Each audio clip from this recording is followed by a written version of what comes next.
potential link between agents of the government of India and the killing of a Canadian citizen, Hardeep Singh Nijjar. ये बयान सनसनीखेज है। Canada के प्रधानमंत्री Justin Trudeau Ottawa में parliament को एड्रेस कर रहे थे। इसी दौरान खालिस्तानी आतंकी हरदीप सिंह निज्जर की हत्या का बयान आया। आरोप लगाया कि निज्जर के मर्डर के पीछे भारत सरकार, यहाँ के एजेंट्स का हाथ है। पूरा बयान सुनिए। Over the past number of weeks, Canadian security agencies have been actively pursuing credible allegations of a potential link between agents of the government of India and the killing of a Canadian citizen, Hardeep Singh Nijjar. Any involvement of a foreign government in the killing of a Canadian citizen on Canadian soil is an unacceptable violation of our sovereignty. Trudeau ने यह भी कहा कि 9 और 10 सितंबर को G20 की बैठक में पीएम मोदी के सामने ये मुद्दा उठाया था। दावा ये भी किया कि इंटेलिजेंस इनपुट के आधार पर इस निष्कर्ष पर पहुंचे हैं। इस बयान के फौरन बाद कनाडा का विदेश मंत्रालय हरकत में आया।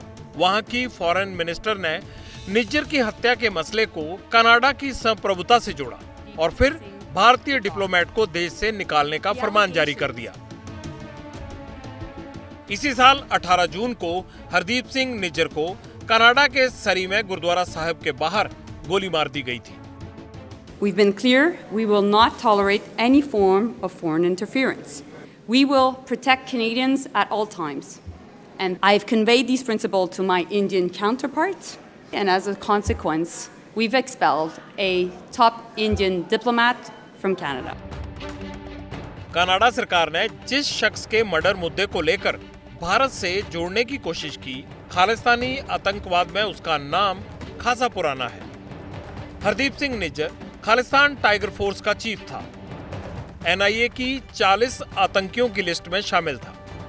निज्जर के खिलाफ पुलिस ने 23 जनवरी 2015 को एक लुकआउट नोटिस और 14 मार्च 2016 को एक रेड कॉर्नर नोटिस जारी किया था।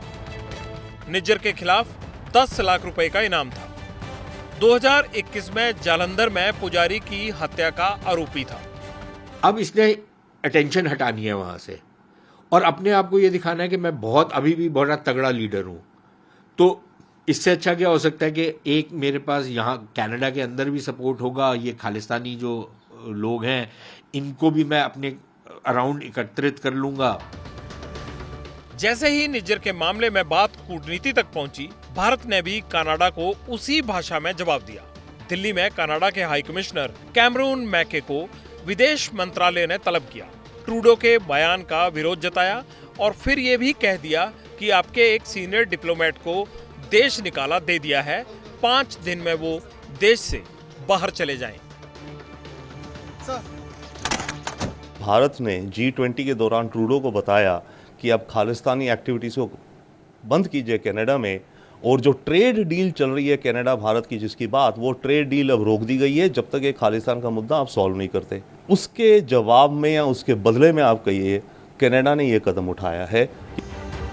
इस बीच विदेश मंत्रालय ने एक बयान जारी किया, ट्रूडो के बयान को सिरे से खारिज कर दिया। इन आरोपों को आधारहीन और दुर्भावना से प्रेरित बताया। विदेश मंत्रालय ने कहा, ये तथ्यहीन बयान इसलिए दिए जा रहे हैं ताकि खालिस्तानी आतंकियों से ध्यान हट सके। ये वो आतंकी हैं जिन्हें कनाडा में पनाह मिलती है और ये दहशतगर्द भारत की संप्रभुता और क्षेत्रीय अखंडता के लिए खतरा है। इस मामले में कनाडा सरकार का उदासीन और ढीला रवैया चिंता का विषय है। कनाडा में जिस तरह ह्यूमन ट्रैफिकिंग और ऑर्गेनाइज्ड क्राइम को स्पेस मिलता है वो नई बात नहीं है।